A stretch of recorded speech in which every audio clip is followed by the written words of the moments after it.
Yellowface on Broadway. I thought that it had a fantastic concept. I really liked the summary of the show, which, if you don't know what it's about, it is about a playwright named David who protests the casting of a white actor as an Asian character in the musical Miss Saigon, but then he accidentally casts a white actor to play an Asian character in his next big project. The show ends up feeling like one big, elongated Saturday Night Live sketch. And if that's what director Leigh Silverman and writer David Henry Hwang were going for, I would say that it gets about 85% there, because it's like an SNL sketch that varies in quality.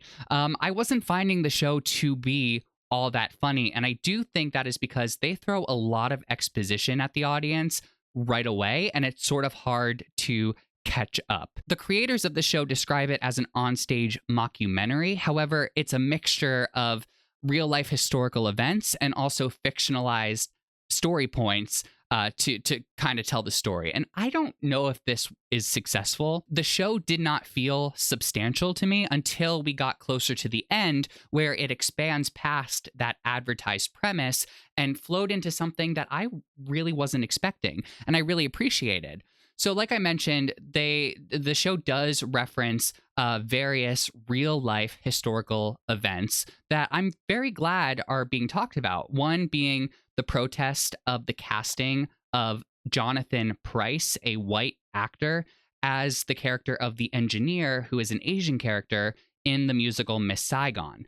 And it also talks about David Henry Hwang, the writer of this show, Yellowface, who is also the main character of the show, and his role in protesting against this casting. David Henry Hwang wrote a show called Face Value, which was sort of inspired by the casting of Jonathan Pryce in Miss Saigon, and Face Value is sort of like the predecessor to what would become Yellowface, the show that is now on Broadway. And it's interesting because Face Value, I think it closed after 8 previews, is what they said, and never officially opened on Broadway. Another real-life historical event that I'm very happy the show talks about is the arrest of Dr. Wen-Ho Lee, who is an Asian-American scientist who was accused of being a spy for China.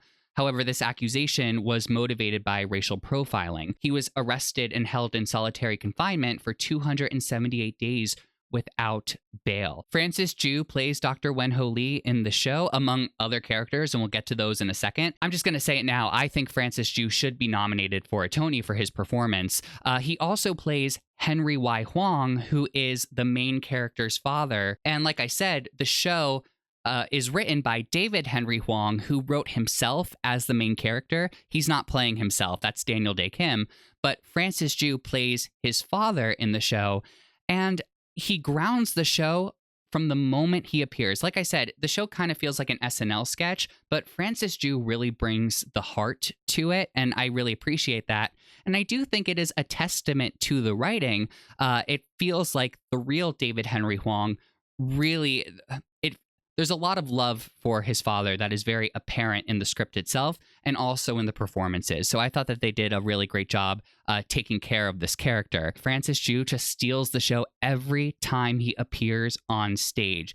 He's fantastic. And again, I really do hope that he gets nominated for this. Shannon Tyo also does a fantastic job.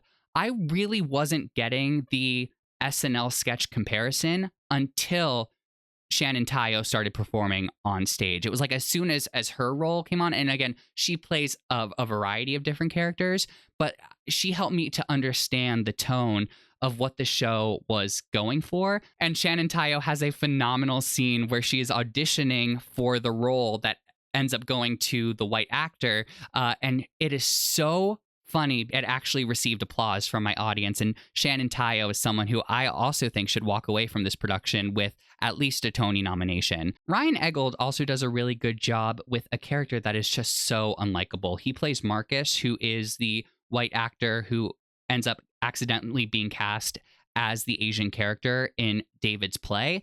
And I'm just going to say, I really didn't like this character. I mean, I don't think you're not supposed to like him, but I did feel like at times the show wanted you to laugh with him, where honestly, I kind of found this character to be pathetic.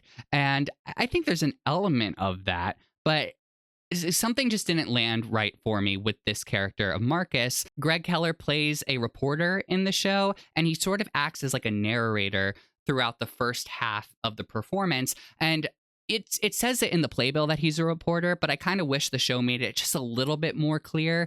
I think it would have been helpful because, like I said, there's a lot of exposition that the reporter is throwing at you in the beginning. It was confusing until the very end when it is confirmed that he is a New York Times reporter, and that's why he happens to have all of these names and story points that he is sharing with the audience. The New York Times interview scene towards the end of the show is the best scene in the show. It is so fantastic.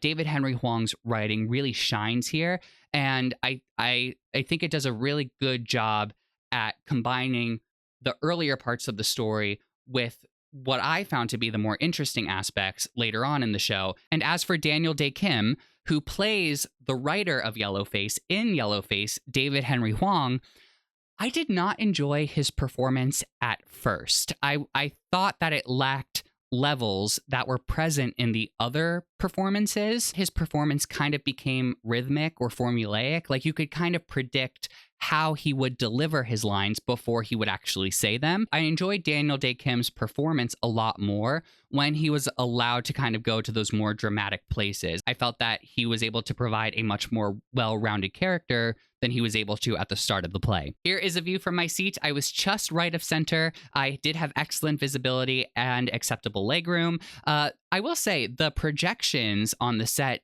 did seem a little bit desaturated to me, and I thought it might have been because of my angle. Even in the press photos, I do still have the opinion that the projections are a bit more desaturated. May have something to do with the lighting, may have something to do with the intensity of the projections. I do wish that they were a little bit more punchy. The Todd Haimes Theater, formerly known as the American Airlines Theater, is probably one of the best and most accessible Broadway venues. I would say it's not in a great location because it's on a busier street. It's on 42nd Street. But the moment you get in there, it's just perfect. There are 3 elevators in the space and a beautiful waiting area with bathroom access. So if you get to the theater early, they send you up to this waiting area. It's nice and large. There are many places to sit. I just thought it was really, really nice. Also, I am happy to report that there is wheelchair accessible seating on both the orchestra level and the mezzanine level. So something to keep in mind when purchasing tickets. So, should you see Yellowface before it closes on November 24th? I would say if you want to support Roundabout Theater, which is a not-for-profit group that produces new and lesser-known works. However, during the show, I also got the feeling, I was like, this show should be filmed. I think that it would make a really great filmed performance. And I didn't know this before seeing Yellowface, but they actually did record an audio play of the show, and that can be found on Audible. I actually really want to go and listen to it.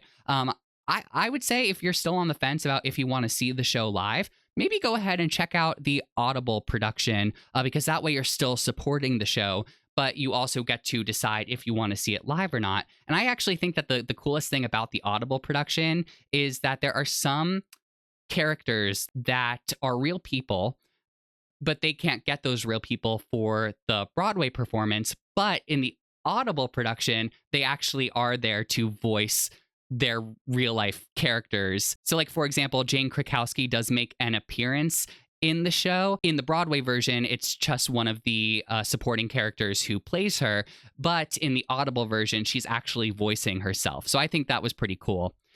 So those are my thoughts on Yellowface on Broadway, now playing at the Todd Haimes Theater until November 24th. I would really love to hear your thoughts and opinions in the comment section below. I would also really appreciate it if you gave this video a thumbs up. Don't forget to check out some of my other reviews and theater-related content on my channel. Thank you so much for watching, and remember to stay off your phones while at the theater.